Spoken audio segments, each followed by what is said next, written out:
ആഭ്യന്തരമന്ത്രി ഈ ചേരിയിൽ നിന്ന് മറ്റൊരു നേതാവ് ഉണ്ടായി വരുന്നത് നിനക്ക് സഹിക്കില്ല അല്ലടാ?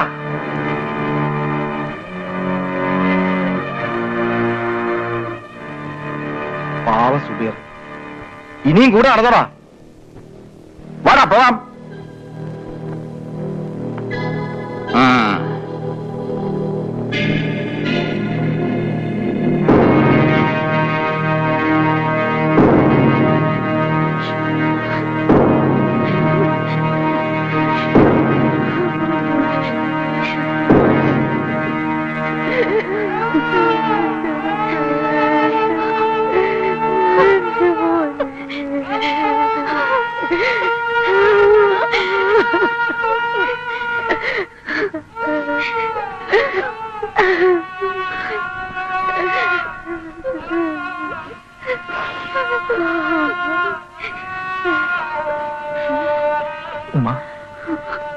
വന്നോ? വലിയ മന്ത്രി വന്നിരിക്കുന്നു. എന്റെ മോന്റെ മയ്യത്തിലാണ്. വലിയ രാജാവ് വന്നിരിക്കുന്നു.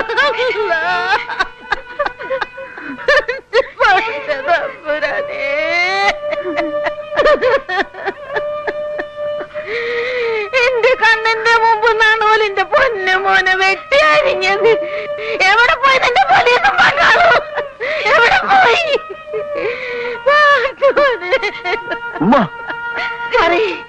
ആരാ എന്റെ മോനെ കൊന്നത്?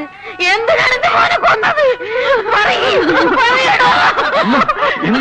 കാണിക്കുന്നത്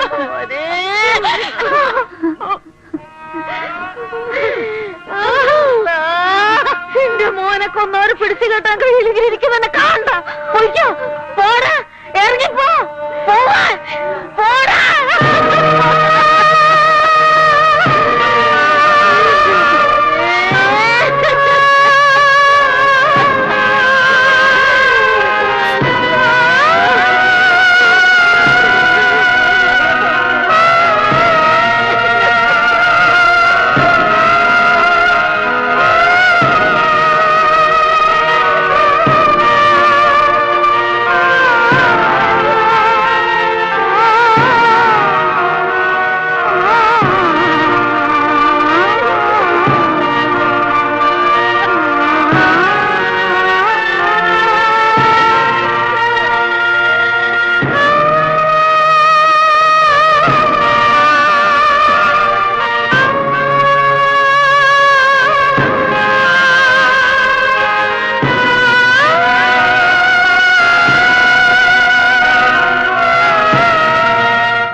നമ്പ്യാരെ അറസ്റ്റ് ചെയ്താൽ തന്നെ അയാൾക്കെതിരെ സംസാരിക്കാൻ ഒരു സാക്ഷിയെപ്പോലും നമുക്കിനിയും ലഭിച്ചിട്ടില്ല. ഇന്നലത്തെ അക്രമത്തിൽ പങ്കെടുത്ത ഒരാളെപ്പോലും ഐഡന്റിഫൈ ചെയ്യാനും നമുക്ക് കഴിഞ്ഞിട്ടില്ല. A total failure of the law and order machinery. ബ്യൂറോക്രസിയും പോലീസും ഒക്കെ കേവലം നോക്കുത്തികളായി മാറുന്നു അല്ലേ? ഏതു ദുരന്തവും കുറെ പഴുതുകളും വിശദീകരണങ്ങളും കൊണ്ട് ഡൈല്യൂട്ട് ചെയ്യാൻ നമുക്ക് കഴിയുന്നു. നോ, വ്യക്തിപരമായിട്ടല്ല, അത്രയ്ക്ക് അടുപ്പമുണ്ടായിരുന്നു ഞാനും സുബൈറും തമ്മിൽ. ഒപ്പം പഠിച്ച, ഒപ്പം കളിച്ചു വളർന്ന ചങ്ങാതിയുടെ ജീവൻ പോലും സംരക്ഷിക്കാൻ കഴിവില്ലാതെ. പോലീസുകാരിൽ ഒരു വിഭാഗത്തിന് ഇപ്പോഴും നമ്പ്യാരോടാണ് കൂറ്. അന്വേഷണത്തിന്റെ പേരിൽ ഇന്നലെ രാത്രി അവർ അറസ്റ്റ് ചെയ്തതും തല്ലിച്ചതച്ചതൊക്കെ ചേരിയിലെ തന്നെ കുറെ നിരപരാധികളെയാണ്. അവരെയൊക്കെ വെറുതെ വിട്ടില്ലേ? Yes sir. But sir, they are still very agitated. അങ്ങയോടാണെന്ന് തോന്നുന്നു അവർക്കിപ്പോ കൂടുതൽ വൈരാഗ്യം. ചേരിയിൽ നിന്നും കിട്ടാമായിരുന്ന മുഴുവൻ തെളിവുകളും കുറെ പോലീസുകാർ എന്നെ നശിപ്പിച്ചു. ഈ വേഷത്തോടും പദവിയോടും ഒക്കെ പുച്ഛം തോന്നുന്നു സർ. ഒന്നിനോടും റിയാക്ട് ചെയ്യാൻ പറ്റാത്ത അവസ്ഥ. ഇതെല്ലാം വലിച്ചെറിഞ്ഞിട്ട്. നോ, ഈ വേഷമിട്ടുകൊണ്ട് അങ്ങനെ സംസാരിക്കാൻ നിങ്ങൾക്ക് അവകാശമില്ല. ഒന്നും നിങ്ങളുടെ തെറ്റുമില്ല. ഈ പരാജയത്തിനെല്ലാം ഉത്തരവാദി ഞാനാണ്. അത് ഞാൻ ഏൽക്കുന്നു. ചെയ്യാൻ കഴിയുന്നതും അതിലപ്പുറമൊക്കെ ചെയ്തു തീർക്കാനുള്ള വെമ്പലിൽ ഒരു ചട്ടക്കൂടിനുള്ളിലാണ് നമ്മളൊക്കെ എന്ന സത്യം മറന്നത് ഞാനാണ്. തെറ്റുപറ്റിയത് എനിക്കാണ്. Now I realise it. Thank you. Thank you for everything. Sir, രാജിവെക്കാനാണോ അങ്ങയുടെ തീരുമാനം? യെസ്. ഈ സിറ്റുവേഷനിൽ തന്റെ ഈ രാജിക്കത്തിന്റെ സ്ഥാനം ചവറ്റുകൊട്ടയാ. എടോ, ഒരു ക്രൈസിസ് ഉണ്ടാകുമ്പോ തോറ്റു കൊടുക്കാൻ എളുപ്പമാ. അതിന് പ്രത്യേകിച്ച് ഒരു വെടുക്കും വേണ്ട. അവനവന്റെ കഷ്ടനെ ചോദ്യം ചെയ്യുന്ന പ്രതിസന്ധി ഉണ്ടാകുമ്പോ ഫേസ് ചെയ്യണം, തിരിച്ചങ്ങോട്ട് തോപ്പിക്കണം. അതാണ് ഒരു ഭരണകർത്താവിന്റെ മിടുക്ക്. നോ സർ, ഇതാരുടെങ്കിലും തന്റെ ഇടത്തിന്റെ പ്രശ്നമല്ല. ആഭ്യന്തരമന്ത്രിയുടെ ജോലി ഏറ്റെടുത്ത അന്ന് മുതൽ ഞാൻ തുടങ്ങിയതാണ് വർഗീയതയുടെ പേരിൽ ജനങ്ങളെ ഭിന്നിപ്പിക്കുന്നവർക്കെതിരെയുള്ള ഈ യുദ്ധം. റെയ്ഡും അറസ്റ്റും എല്ലാം. പക്ഷേ ഒടുവിൽ അവരെന്നെ തോൽപ്പിച്ചു കളഞ്ഞു സാർ. അവരെ തടയാൻ എനിക്ക് കഴിഞ്ഞില്ല. ഇപ്പോ അവരെ നിയമത്തിന്റെ പിടിയിൽ കൊണ്ടുവരാനും എനിക്ക് കഴിയാതെ പോകുന്നു. ഇല്ല സാർ, ഇനി ഇങ്ങനെ തുടരുന്നതിൽ അർത്ഥമില്ല. I want to quit. ഞാൻ രാജിവെക്കുകയാണ്. എടോ, തന്നെ തന്നെ ഒന്നുമില്ലായ്മയിൽ നിന്ന എന്റെ തുടക്കം. വർഷങ്ങൾക്ക് മുമ്പ് ഒരാവേശത്തിന്റെ പേരിൽ എടുത്തു ചാടിയത രാഷ്ട്രീയത്തിലേക്ക്. അന്ന് നഷ്ടപ്പെടാൻ എനിക്ക് ഒന്നും ഉണ്ടായിരുന്നില്ല. ഒന്നും വേണമെന്ന് മോഹിച്ചുമില്ല. പിന്നെ പിന്നെ വലുതായി, നേതാവായി. പിടിച്ചു നിൽക്കാനും കിട്ടിയതൊക്കെ കൈപ്പിടിയിൽ ഒതുക്കാനും ഒരു വാശിയായി. മുകളിലേക്ക് ഓരോ പടി കയറുമ്പോഴും അതിന്റെ തൊട്ടു മുകളിലത്തെ പടിയിൽ നിന്നവർ എന്നെ ചവിട്ടി താഴേക്ക് തള്ളിയിട്ടുണ്ട്. തൊട്ട് താഴെ പടിയിൽ നിന്നവർ എന്റെ രണ്ട് കാലിനും കൂട്ടിപ്പിടിച്ച് താഴേക്ക് വലിച്ചിട്ടുണ്ട്. പിടിവിട്ടു പോകാതിരിക്കാൻ വേണ്ടി ഞാൻ ഒരുപാട് വൃത്തികേടുകളും ചെയ്തിട്ടുണ്ട്. എന്നിട്ടും വീണു പോയിട്ടുണ്ട്. പക്ഷേ അപ്പോഴൊക്കെ ഞാൻ ചെന്ന് വീണത് എന്റെ ജനങ്ങളുടെ കൈകളിലാണ്.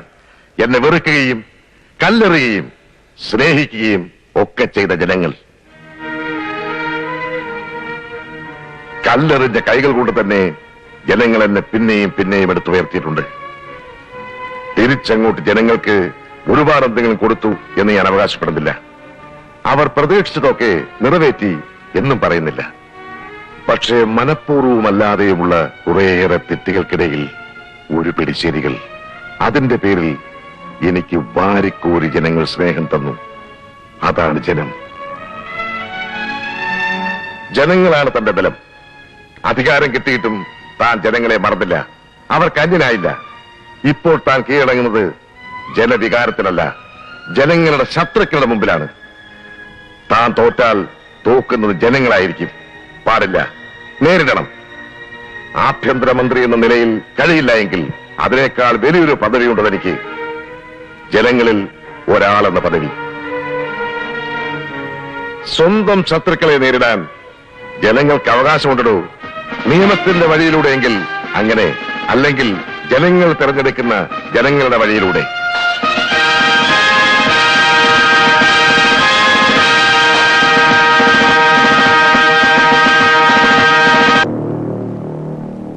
നമ്പ്യാരുടെ കരുനീക്കമൊന്നും ഇനി പിഴക്കില്ല. നോക്കിയോ സ്വാമി ഹസൻഭായ്, ഇന്നലെ ചേരിയിൽ നടന്ന ഒരു തുടക്കം മാത്രം.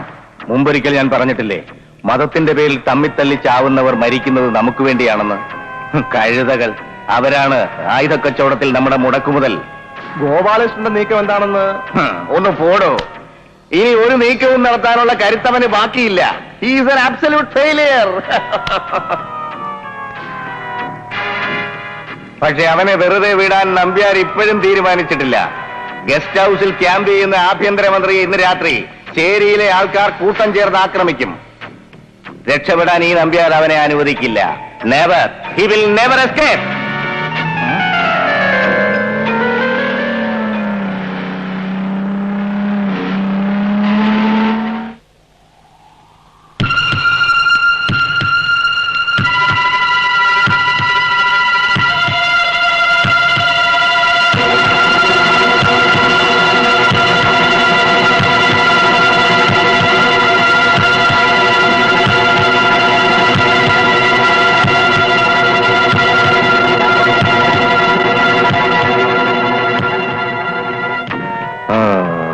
വരുമെന്ന് എനിക്കറിയാമായിരുന്നു.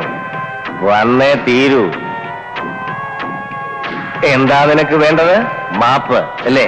നോ, ഇല്ല, നിന്നോട് ക്ഷമിക്കാൻ എനിക്ക് ഉദ്ദേശമില്ല. നിനക്ക് ഞാൻ വിധിച്ചിരിക്കുന്നത് മരണമാണ്, ക്യാപിറ്റൽ പണിഷ്മെന്റ്. ഒരു ദയാഹർജിയും നമ്പ്യാരുടെ കോടതിയിൽ സ്വീകരിക്കപ്പെടില്ല. ഒരു ശിക്ഷ വിധിച്ചാൽ അത് നടപ്പിലാക്കാനും നമ്പ്യാർക്കറിയാം. നമ്പ്യാരത് തെളിയിച്ചിട്ടുണ്ട്. നിന്നേക്കാൾ പ്രബലരായ ഒരുപാട് ശത്രുക്കളെ ഞാൻ ക്രൂരമായി ശിക്ഷിച്ചിട്ടുണ്ട്, എന്നേക്കുമായി അവസാനിപ്പിച്ചിട്ടുമുണ്ട്. അന്ന് നീ പറഞ്ഞില്ലേ എന്റെ ഈ കൈകൾക്ക് വിലങ്ങുമണിയിക്കുമെന്ന്? അതെ, നിങ്ങളെ തളച്ചിടാൻ പോകുന്ന ബലമുള്ള വിലങ്ങുമായി തന്നെയാണ് ഞാൻ വന്നിരിക്കുന്നത്.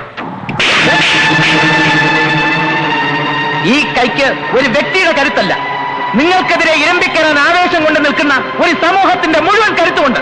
നോക്ക്.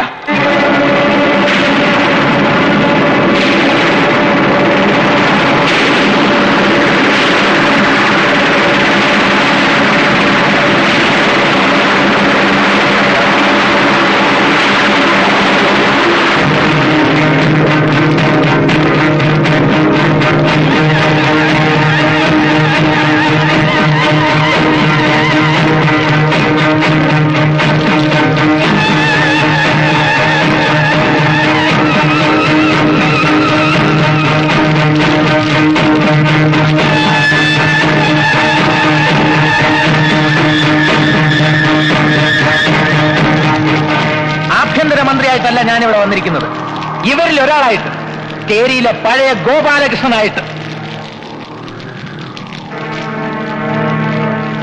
നിയമവും ഭരണകൂടവും നിയമപാലകരും അടക്കം എല്ലാറ്റിനെയും എക്കാലവും ചൊൽപ്പടിക്ക് നിർത്താമെന്ന് നിങ്ങൾ ധരിച്ചു.